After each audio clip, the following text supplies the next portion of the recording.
hello. Finally, I found the unmute button. Hello, everyone. Thank you so much, Gertrude, and everyone for having me today. It is an absolute pleasure to be here. My name is Ali Sugars, and I actually live in the beautiful Adelaide, South Australia. So when I was a young girl, and a young girl with quite a fiery personality, someone who liked to speak her mind, yes, I'm a Sagittarius, I remember my mum saying to me often, "Don't say that, you'll upset your father." Now, don't get me wrong, I had a really incredible upbringing from my parents, but this memory in particular sticks with me always as a lesson that I learned from really early on in life. A lesson to stay silent in order to keep people, particularly men in my life, happy.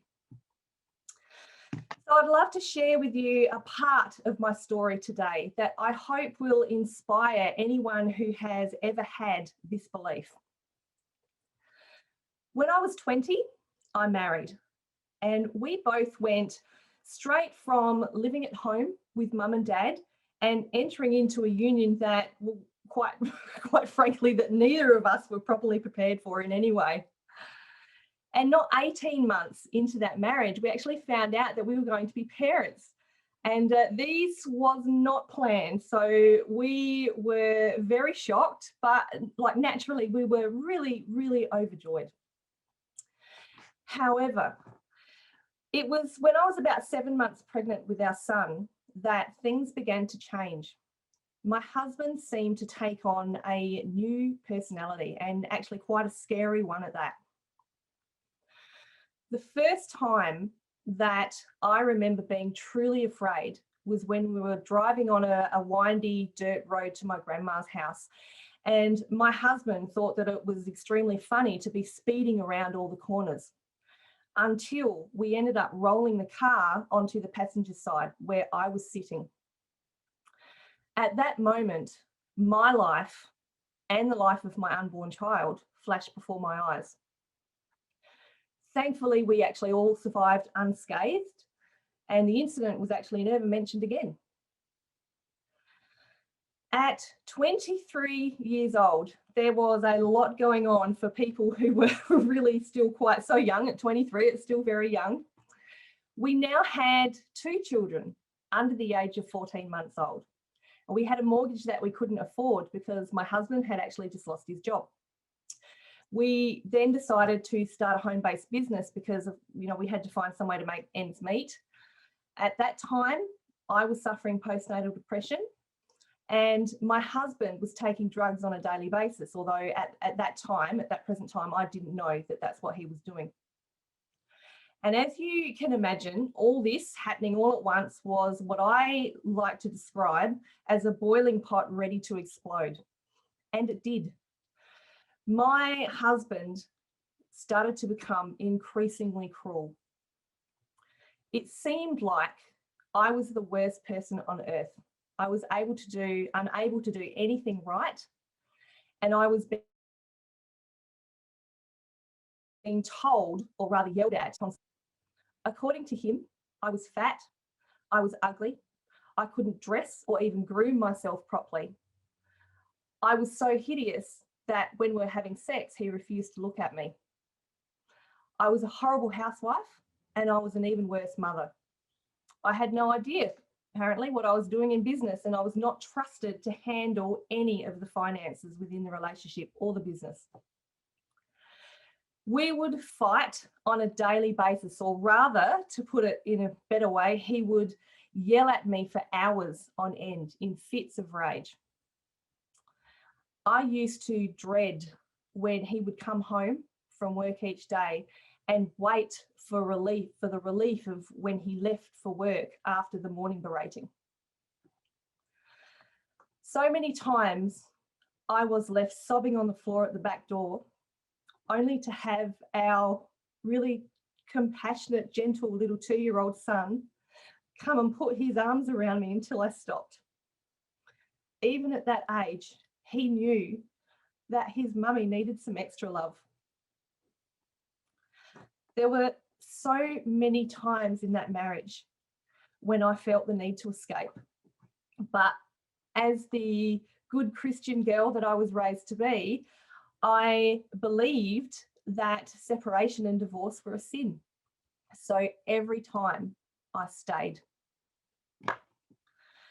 There were times when I actually did have to leave the house for our safety, though, when things might have started to get thrown around the house, or I was scared that, the children were going to be hurt. I would actually pile the children into the car to escape to my parents' house or whatever house I could get to first. Until my husband took to removing the spark plugs or whatever part it was from the car, so that the car wouldn't start and we couldn't leave. We were trapped. I would be blamed for affairs that I hadn't had, only to find out that my husband was actually sleeping with prostitutes. One day, as we were traveling home from church as a family, we were about to drive over a bridge. And I looked over at my husband. I had this cold shiver run down my spine. He had what I can only describe as an evil look come over him. And I knew that something wasn't right. And I began to pray in earnest for the safety of myself and for my children. When we got home, he told me, all I really wanted to do just now was drive us all off that bridge, and then I wouldn't have to deal with any of you ever again. 8 years or so into our marriage, my husband was away for work. My children were asleep in their beds. And I just had gotten to the stage where I couldn't take it anymore. I was so terribly sick of feeling like a failure. I was sitting on my bed, tears just silently streaming down my cheeks. I was absolutely numb with pain. I had actually gone through the entire house and I'd searched for all the pills that I could find, and they were actually now laid out on the bed in front of me. And I was ready and seriously contemplating ending my life. 2 things stopped me from going ahead with it that night. And that was those 2 beautiful children asleep in their beds. All I could think was, what would happen if I wasn't here to look after and protect them? What would he do? And if I left, I would miss the privilege of raising them and watching them grow into incredible adults. And you know what? No, I just couldn't do that to them. So I put the pills away. To this day, I thank God for those 2 beautiful gifts of mine, because they literally saved my life that night. I'm really grateful that I didn't take action on ending my life, because, it was only a few short weeks later when my dad handed me a purple booklet on domestic violence. And all he said was, "Ali, just read this." I didn't know what was going on. I had absolutely no idea. I mean, I had heard of domestic violence, but I'd never really paid much attention, because, it had nothing to do with me, right? It wasn't like I was getting physically hit or anything. However, when I read this book, I read it over and over and over again. And every time I read it, I highlighted more of it, to the point that by the time I'd finished, there was about 95% of this booklet highlighted that related to exactly what I was experiencing. And it really hit me at that stage. It was like, oh my goodness, this is not good at all. This is really bad. I need to get out. I am in a domestically violent relationship. But again, I still didn't think that it was bad enough. As I said, it wasn't like I was getting physically assaulted, right? None of us were.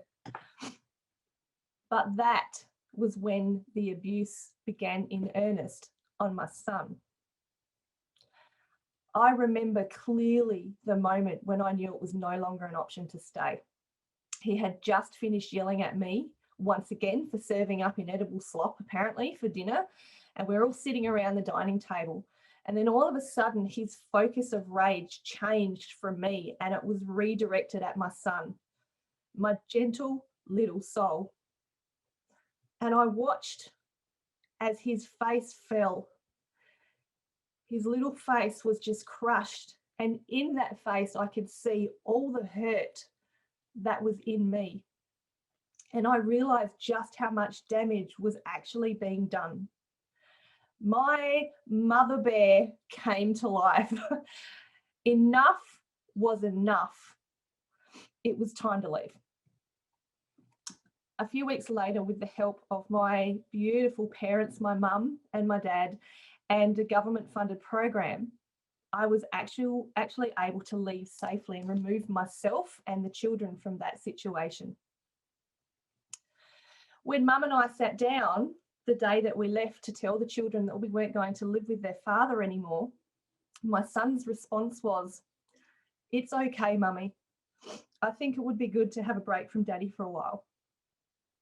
And right then, I knew that I had done the right thing by us all.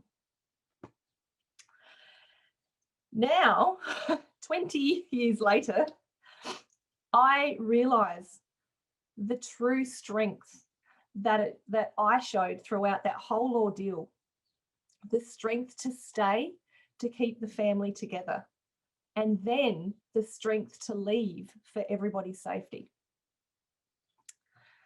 Since then, I've actually been married a second time to another abuser of sorts, and I have also experienced workplace bullying and sexual harassment from a narcissistic boss. I even came to the realization that my very first boyfriend at 16 years old was sexually abusive to me, something that I hadn't realized before this. Throughout my life of 48 years, I have struggled with depression, anxiety, and PTSD. But you know what? Each time I have recovered and I have become stronger. I'm really, really proud to say that I pretty much single-handedly raised both my son and my daughter to be the incredible adults that they are today, both following their dreams, both have beautiful, loving partners. And they have seen an unwavering strength in their mother to survive no matter what. Some more good news is that I now live with my amazing partner of 8 years, and I call him my third time lucky man. And he supports me in everything I do, and I could not be more grateful for him. I've always questioned though, there's always been this thing in my mind.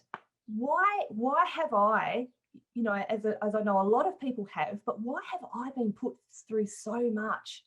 And I'll tell you what, there was this thing deep down in my soul that always knew that I was going to take all these experiences and life lessons that I have learned along my journey and use them somehow to encourage other people and other women.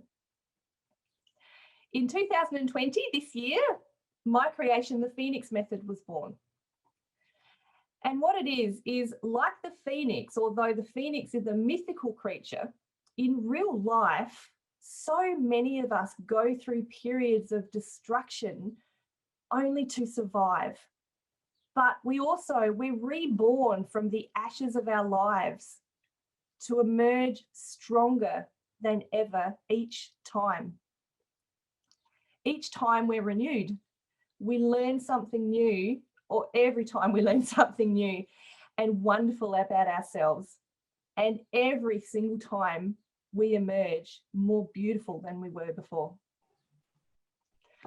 So if you know someone, or if you yourself have a story similar to this, I want you to know that whether you stay in the situation that you may be in, or whether you go, either way, you are standing in your strength. You will survive and you will become stronger for it. And always remember, you are so beautiful. Thank you.